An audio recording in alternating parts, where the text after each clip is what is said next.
All right, I'm Dennis Close. Paul Ledwell. Introduce yourself and period of time. My name's Don Gode, and I live right here in Cheshire all my life.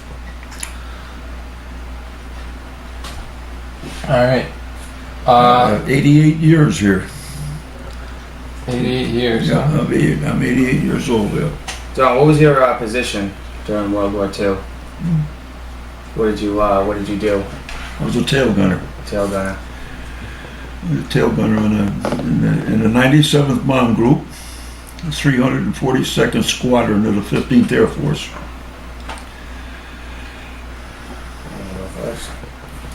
All right. Why did you join the service, or were you drafted, or how old were you? I enlisted. You enlisted. See, now the way you could tell the difference between a draftee and an enlisted man. Yeah, well, what was the difference? The numbers, your serial number. No kidding. All draftees' numbers began with 3. Enlisted man began with a 1. Mine was 111-01529. I'll never forget it. Yeah. Oh. What were you doing before you joined the service? I was an electrician's helper. Yeah. My father was the electrician, and I was working over in Chandler and Evans in South Meriden, which was a military factory over there. But they made aircraft fuel pumps for airplanes and carburetors. And I was working there. I worked there for 10 months, 7 days a week, without a day off in 10 months. Wow. And one day I decided I'm going to take a day off. I took the day off. I went down to the Haven and enlisted. I come home and told my parents. My father says, "Well, what'd you do that for?" He says, "You got an exemption coming because I was working in the military factory." I said, "Dad, everybody, all my friends and all my buddies are gone. They're all in the service. There's nobody here anymore. I'm the only one that's left in town." Okay, he says, "When you leaving?" I said, "I'm leaving." This was on a Friday night. I said, "I'm leaving Monday morning." Wow. Really? So we went down to the Haven. In the Haven, they took us up to Hartford, to the center up there was a military center up there, and they gave us all the physicals up there. Then they sent us up to Fort Devens later that night, and I was in Fort Devens for 3 days. The next thing I know, I'm on a train and I'm headed for Florida. 1,500 of us on the train. Really? It took us approximately 7 days to get to Florida. Wow. We were all over the place. We were out in Ohio one day. Really? Yeah, that's right. They just rerouted them to keep them off the, to keep them out keep out of the busy tracks. Yeah. So they kept bing, bing, bang all the way across the country down to the south. And that's where I ended up, down at Fort Myers, Florida. Is that where you did your basic training? I didn't do no basic training. I was enlisted in the Army, and I was in the Army. Oh wow. I had no basic training at all. The only basic training I got was with the sergeant would take us out once in a while and take us out between the barracks and march us up and down and show us how to march. And that's about the only basic training I ever had. Yeah. I didn't have any. How did your parents feel about you joining the service? Oh, they didn't. They didn't really mind. No.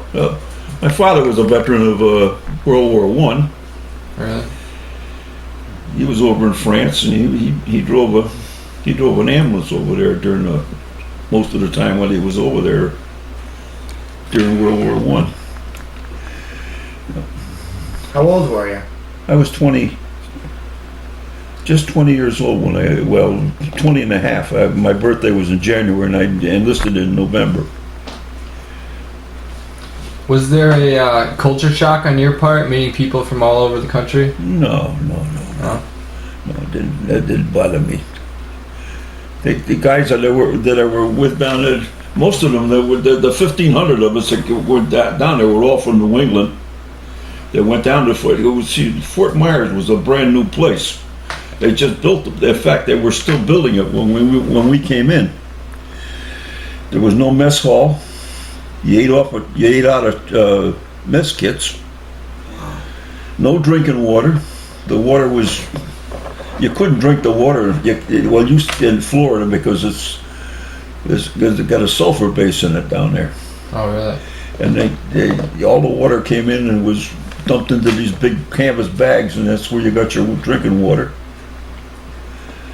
What they call Lister bags. Which theater of combat would you have preferred to serve in, Europe or Pacific? Well, I served in Europe, so that's the one that I preferred. Yeah. I wouldn't have. No, I wouldn't. I don't think I'd like the Pacific. It's too much over water. Yeah. And that was kind of a dangerous thing about it. You're flying over water, and if you get hit over the target, and then you're trying to get back home again, coming down in water is not an easy way of doing it. Yeah. Did you think that one theater was more important than the other? No, not really. I think no. One theater was just as vital as the other one was, except that one was in the Pacific and one was in Europe. Did you have to conjure hatred for the Germans or the Japanese, or did you just hate them naturally for what they did? The Japanese, yeah. I got no use for them. Yeah. Even to this day, he could be the fourth or fifth generation. I don't want anything to do with a Jap. Right. No. The Germans, they don't. That's a different story. Yeah. The fight, when we're fighting against the Germans, you're fighting against a different type of person than you were with the Japanese. The Japanese were sadistic people. Yeah. Boy, they treated the prisoner of wars over there brutal. Yeah. The Germans didn't. In fact, they used to segregate. If you got shot down and you got taken into a prison camp, you were put into what they call a Stalag Luft. Mm-hmm. That's strictly for Air Corps men. Yeah. There was no infantrymen in there, no artillery, no nothing there. It was all Air Corps that was in there, and that's the way they handled it. They were pretty fair. Yeah. Don, tell us about your combat experience. Where did you see the most action, and is there one? All over Europe. All over Europe? Yeah. You can't name any part. The only parts of Europe that I never got over was Holland and Belgium and Poland. In fact, I think I was in Poland. So some of the oil refineries that they had there. Is there one experience that was the most dangerous that you have remembered? Yeah, Pulesti. Yeah. That was the oil fields in Romania. I don't know if you fellas ever heard of them places. Yeah. But that was the toughest target we had. That was the toughest target in Europe. Even the 8th Air Force would admit to that. Yeah. Yep. Yeah. They used to tell us during we go into interrogation in the morning when we get up, go to breakfast, and then go to interrogation, and that's all right. That's all right. And they tell us that when you went to Pulesti, there'd be anywhere up to 1,200 guns. Wow. The 88 millimeter guns down on the ground that could shoot at you. Really? So when Pulesti fell, there was over 2,000. It's almost close to 2,500 of them, guns down there. And you were flying right over? We knew that they were telling us a story because flying, when you flew over the place, you could get out and walk on that stuff. It was so thick. No kidding. Yep. And this is what, I got a piece of it here. This is what that's what flak looked like. That's what they used to shoot at us. Just so basically pieces of shrapnel? Yeah, that's shrapnel. Wow. Off the German 88. That came through and then up into the tail, up into the rudder, right over the top of me. Wow. And I could hear it, and it was coming down. It had come down, and fell right down in front of me. Yeah. If it ever hit me, that's a big piece. Kill ya. Oh hell yeah! That's a big. That usually breaks up to about 3 times smaller than that. Just smaller pieces than that. And That's a large. and that 88 millimeter, that shell is about 6 foot tall. Wow. And you were a gunner, right? Yeah. And they'd shoot that 88 millimeter gun was good for on the ground and straight up in the air. It would shoot straight up and it would shoot straight out this way and anything in between. That was the worst gun Wow. in the war. They had the best equipment. Yeah. Yep. Did you feel that your superior officers were trustworthy? Not, Oh yeah, they were great guys. They Yeah. were, every one of them was. Yeah, I have no problem with any of the officers.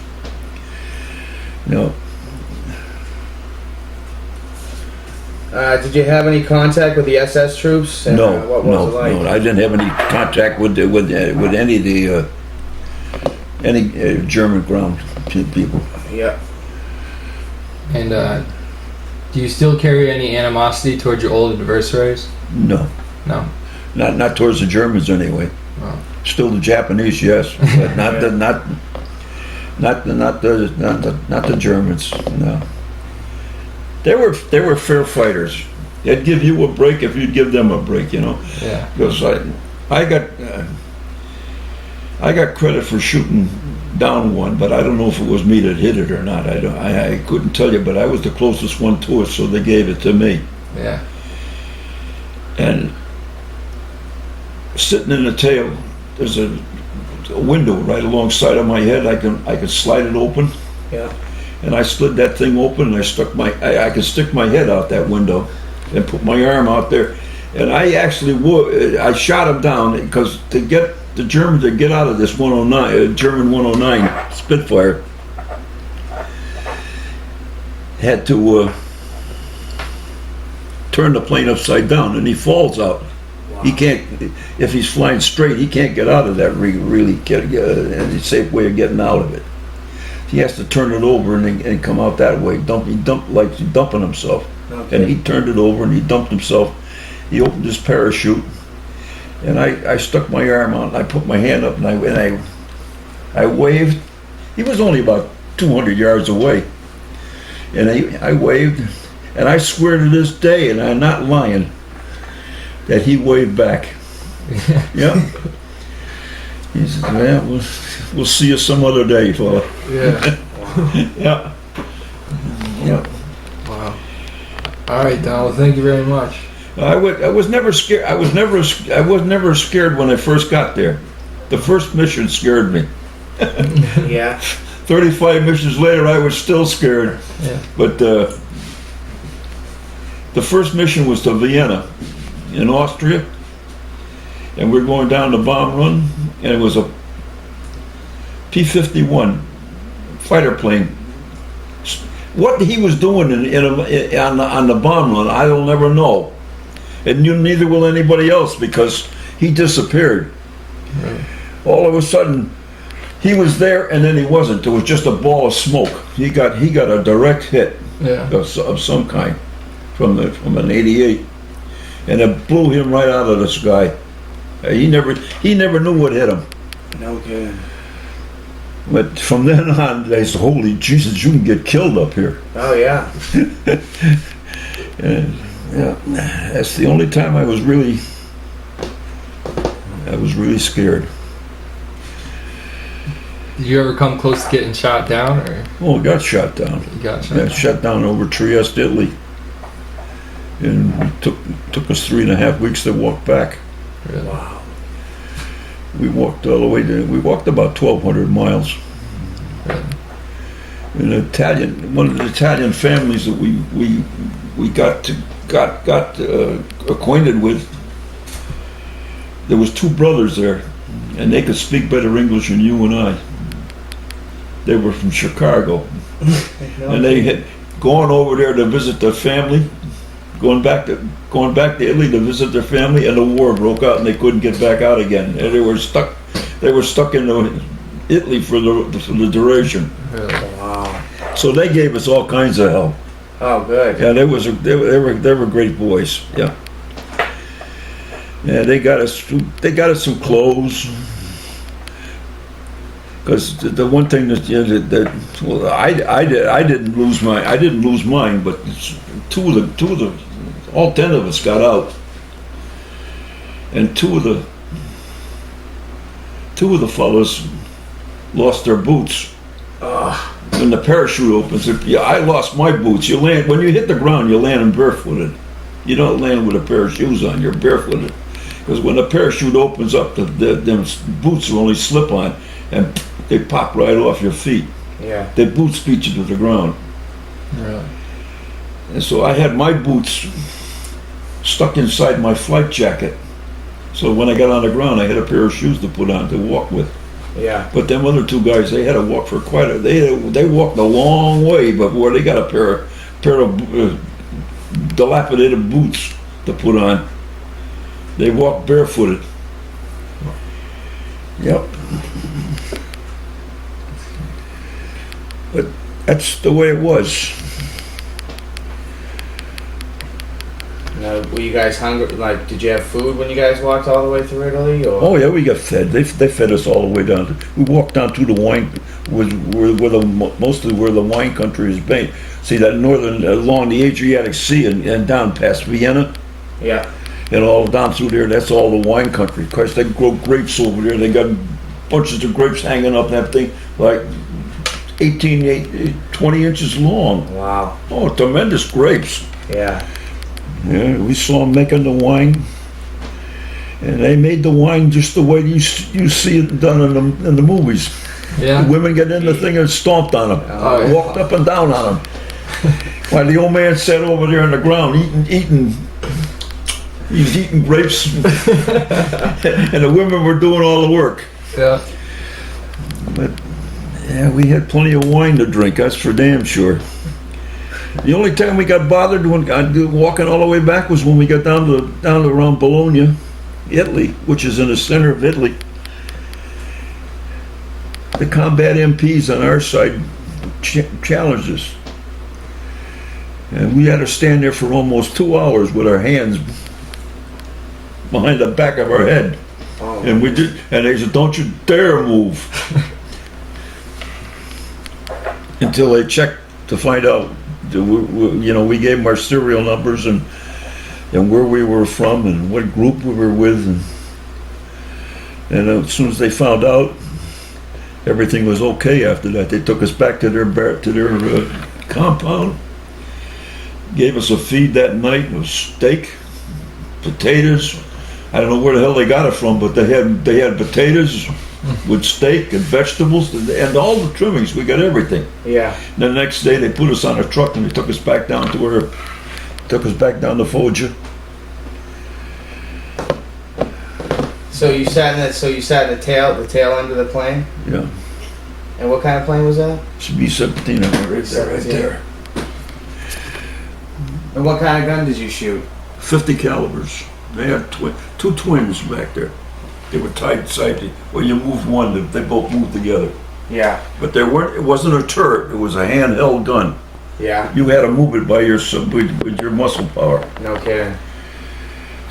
So when you sat back there, you didn't sit like we're sitting right here now. You sat like a bullfrog. You sat on a bicycle seat, and your legs were down underneath you. Okay. Because that gave you the strength to push the guns into the slipstream. Yeah. If you had to go out to the one side or the other side or wherever you had to go with it. Now, when you say you shot something on the ground and you shot it out of the planes, did you have to lead? How'd you aim the gun? Did you have to lead it a little? Oh bit? yeah, you had to lead them all. That's what you learned when you went to gunnery school. I went to 6 weeks of gunnery school down at Fort Myers, Florida. See, that's what that Fort Myers base was. It was called the Buckingham Army Air Base. It was, and that was a gunnery school, and it turned out to be the largest gunnery school in the country. Wow.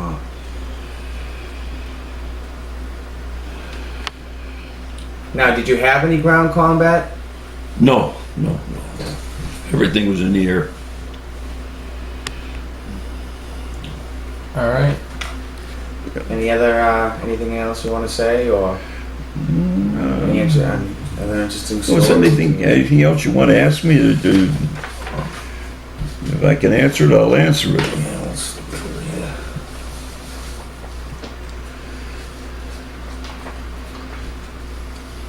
How did the people of Italy, France, Belgium, the Netherlands, or England and Germany treat you? Not too well. No? The people in Italy, that's the only ones we ever had anything to do with, was the Italians. And they weren't too friendly. Yeah. If you went into the town of Foggia, we were about 10 miles out of Foggia on the road that ran out to Macedonia, Macedonia was right on the Adriatic Sea. That was the port where they brought everything in. And if you went into Foggia, you had to make damn sure you got out of there before it got dark. Yeah. You didn't know if you'd make it back that night. If it got dark, you didn't know if you were going to get back in or not. Because we had one of the waist gunners on our crew got pretty well beat up in town. Yeah. Because we bombed the shit out of excuse me. That's all right. We bombed the hell out of Foggia before we got there. That was a railroad center. Yeah. Christ, there was a railroad engine about 4 blocks away from the railroad tracks. Really? It just blew it, and it blew it right out 4 blocks through the air. Yeah. Wow. And they claimed that there was over 10,000 Italians in that town that were killed. Wow. We damn near wiped the place out. Wow. And they didn't have too much of a liking for the American Air Force, or the Air Corps. What did your plane get shot down by? Do you know? Well, that was flak. Flak. That was the Trieste. Trieste was another. Trieste is right up on the border of Italy and Yugoslavia. Half of the city's in Yugoslavia, and the other half is in Italy. The state line runs right through the middle of town. And So there was a railroad yard in there. That's what used to bring the oil. That was one of the railroad yards that was bringing the oil from Polesti through to bring it down through Romania, then through there and into. all right.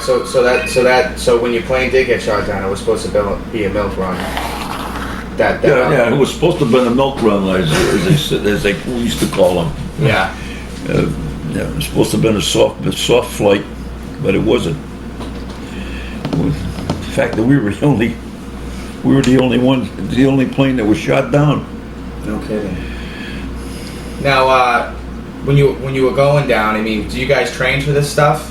I mean, when the plane started going down, I mean, what was running through your mind? You must have been. The pilot just turns out and he says, "We got to get out of here and bail out."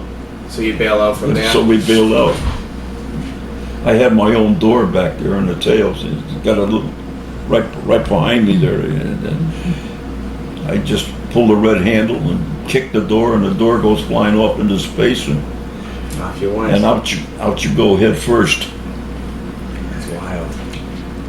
What was it like flying over Italy backwards? Well, it was all of Europe. I saw Europe going flat. Everything was backwards. Yeah, I was the last one to see everything. Well, when I got back, every time when you got back to interrogation, they talked to the tail gunners a lot, because we were the last ones that really actually saw what was going on down on the ground. Yeah. Everybody else was looking forward. Right. It's amazing. How would you sum up the efforts of the Allies in World War II and your own efforts? How do you think the Allies did? Our allies. You know. Well, the British were all right. The French stunk. Yeah, they were a bunch of. Yeah, the French was no good. Yeah. You couldn't trust them. You got the guys that got shot down and they got hit over France and got on the ground. They didn't know what the French were going to do with them when they got them. No kidding. Right? If the Germans were close by, they gave them to the Germans. If not, they send you off to Switzerland. Yeah. But not many of them got to Switzerland. Oh wow. Switzerland was a neutral country over there. And if you got shot down over France, the first thing you tried to do was to get the Swiss. Yeah. But then they held you. They didn't turn you back. You didn't get to be sent back to your own troop. You didn't get back home again. You were held in Switzerland. Don, based off the current films of today, do you think the American public has any misconceptions about World War II? No, I don't think so. No. Just like what I said earlier, was most of the movies that the door opens up. If it's not shut tight, it'll open. Yeah. Just push it. Give it a push. Yep. There. What was they saying? Any misconceptions that the American public has about World War II? Oh, when you come right down to it, all the movies that were made, don't believe most of them movies. That's what they were. They were movies. Right. That kind of stuff didn't actually. Some of it happened, but not the way they showed it there. Everybody was a hero in there. Bullshit. Yeah. Right. There was no such thing as heroes. Yeah. Team effort. All right, Don. I think that's about it. That's Okay. Thank you very much. All right. I hope you got something out of it. Oh, it was excellent. Nah, I just want to speak for everybody and everybody in our school. We really appreciate, what you did for our country, and we have a great respect for everything we have today. You know what I mean? We're blessed to be born in this country, and we can't thank you enough. Well, I put that hat on. I walk around with that hat on. I've had people come up to me time and again and pat me on the shoulder and shake hands and thank me for what we did during there. But as I said to other people, I wouldn't take $1 million for what I did, and I wouldn't do it again for $1 million. Yeah, right. Yeah, just I can't thank you enough. And to this day, that was 1945 was the last time I was in an airplane. You haven't been in one since? And I haven't been in one since. Wow. I have not got the want to get into the plane. Yeah. Everybody tells me, well, these airplanes today are far different than what they were then. I says, I know that, but it's still an airplane. It still goes off the ground. Yeah. Yeah. Because the last time I flew in an airplane, I flew out of Kingman, Arizona, in an AT-6, which was a basic training plane, and the pilot says, let's go. We'll go up and see Grand Canyon, because Grand Canyon was only about 25 miles away. So we went up to Grand Canyon, and I saw Grand Canyon. If I wanted to look at the ridge, I had to look up. I didn't have to look down at it. Okay. I was down in the canyon. Oh, really? You couldn't do that today. If you did that today, they'd get in trouble. Oh, you'd be in all kinds of trouble.